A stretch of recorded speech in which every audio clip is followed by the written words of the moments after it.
Welcome to my presentation for week 4. In this talk, I'll be focusing on the Koppers Co. Inc. site in Charleston, South Carolina.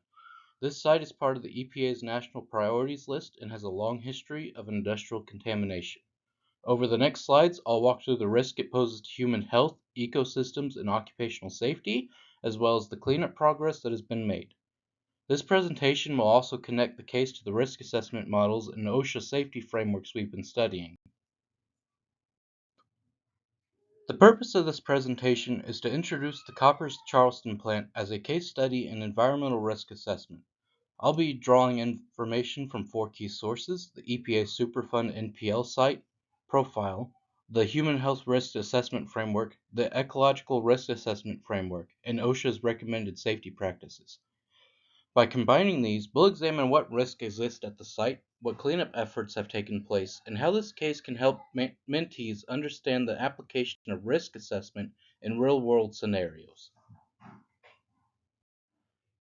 The Koppers site is located in Charleston, South Carolina, along the Ashley River. For more than 60 years, it operated as a wood-preserving plant, treating railroad ties, telephone poles, and pilings with creosote and other chemicals. Wastewater and sludge were disposed into unlined ponds and drainage canals, which contaminated the surrounding soils and marshlands. Because of widespread contamination, the site was officially added to the EPA's National Priorities List in 1994, marking it as one of the nation's most hazardous waste sites requiring long-term cleanup. The Koppers plant specialized in treating wood to resist rot and pest, a process critical for railroad infrastructure and utility lines. This involved immersion or pressure treating wood with creosote, which contains a mixture of polycyclic aromatic hydrocarbons or PAHs. Over time, the facility also used chemical salts like chromium, copper, and zinc as preservatives. Unfortunately, the waste from these operations was managed poorly. It was discharged into unlined ponds and open drainage canals that connected to the nearby marshes and the Ashley River. These practices allowed hazardous chemicals to migrate into soil, groundwater, and surface water. For much of its operation, the Koppers plant discharged waste directly into the surrounding environment.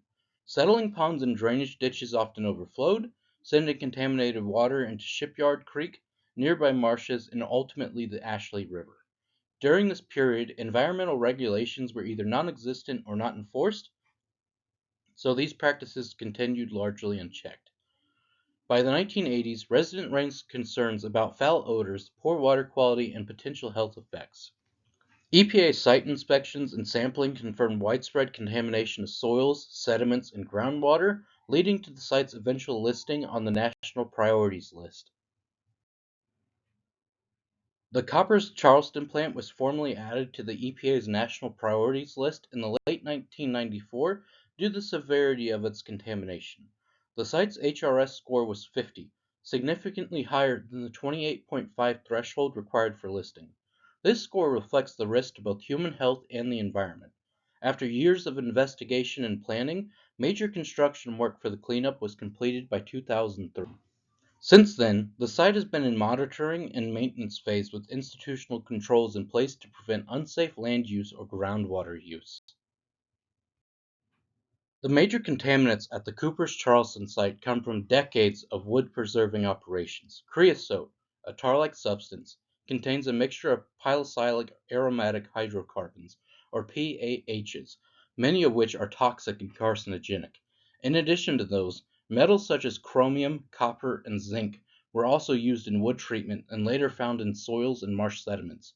These contaminants migrated through multiple ways, affecting soil, surface water, sediments, and even groundwater. Marsh and canal sediments near the Ashley River were found to be some of the most contaminated areas, posing risks to aquatic ecosystems and human health. At the Koppers site, there are multiple exposure pathways for contaminants to reach humans and the environment.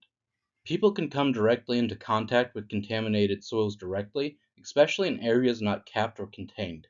Groundwater contamination is also a concern, as pollutants can migrate into shallow aquifers and potentially impact drinking water sources if control fails. Surface water runoff carries toxins into Shipyard Creek in the Ashley River, while settlements in canals and marshes accumulate creosote-related PAHs and heavy metals. These contaminated sediments directly affect fish, shellfish, and marsh-dwelling species, creating ecological risk and human risk. Cleanup of the Koppers site has been extensive and multi-phased. In the 1980s, the first steps included removing tanks and shipping waste off-site. By 1995, an interim plan put in place soil and sediment controls to limit runoff. The major cleanup between 1997 and 2003 included excavation of tens of thousands of tons of contaminated soil, installation of engineered caps, marshland restoration, and capping contaminated canal sediments. After 2003, focus shifted to groundwater recovery and institutional controls, such as restrictions on groundwater use in residential development. In 2018, the EPA amended the Record of Decision, committing another $30 million for system upgrades and continued monitoring to ensure the site remains protective. The Human Health Risk Assessment Framework helps us understand how the site's contaminants pose danger to people. Hazard identification points to PAHs and metals as primary threats. PAHs are known carcinogens, while metals like chromium and copper can cause organ damage and neurological effects if exposure is high enough.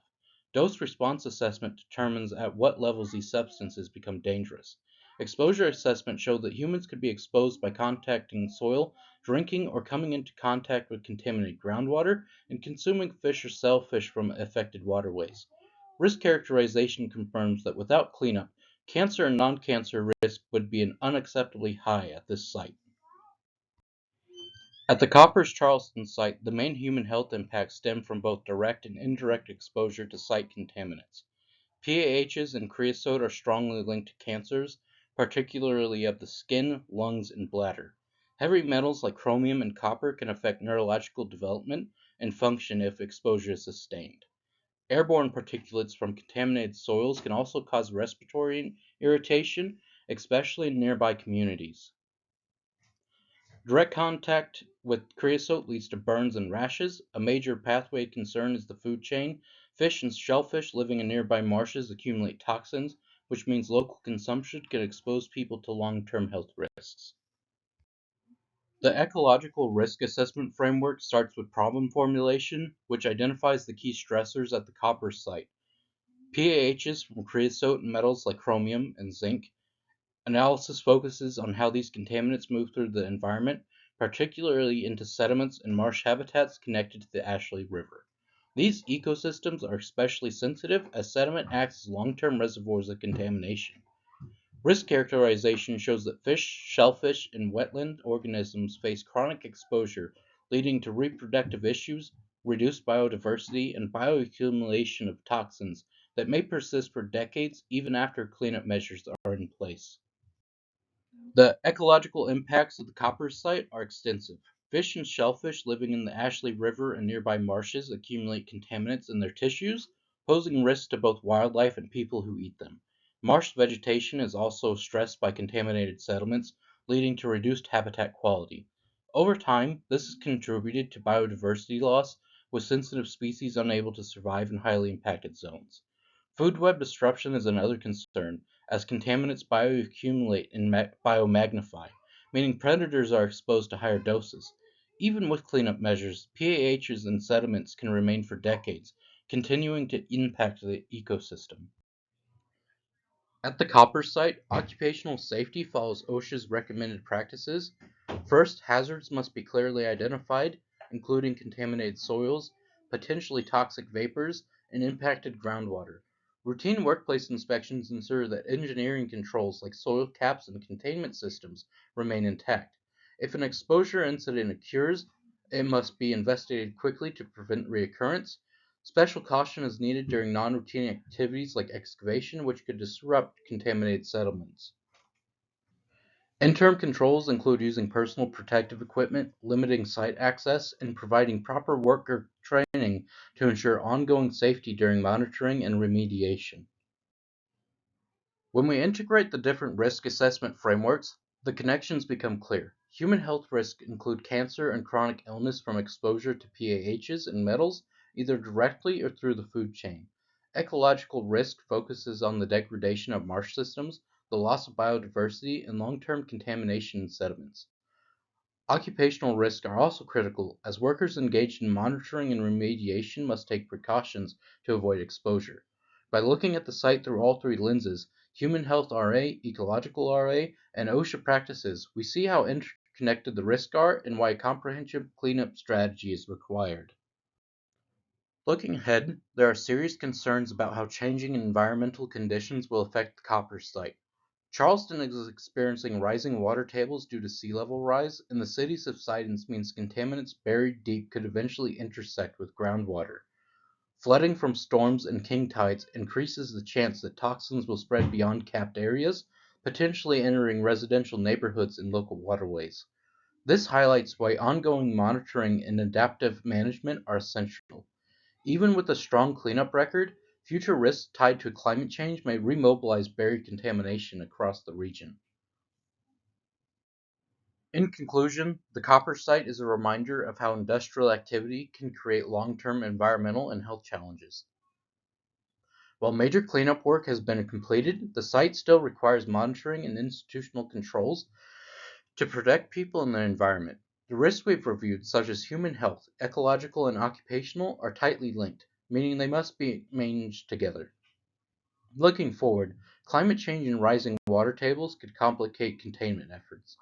The case illustrates why strong science-based risk assessment frameworks are critical to guide cleanup, protect communities, and maintain the safety of the community. These references include EPA documents, OSHA safety frameworks, and the official Federal Register notice for the Koppers Charleston plant. They also draw on the EPA's risk assessment frameworks, which shape the structure of this presentation. Together, these sources provide the evidence base that supports both the technical details and the broader risk assessment context for this site.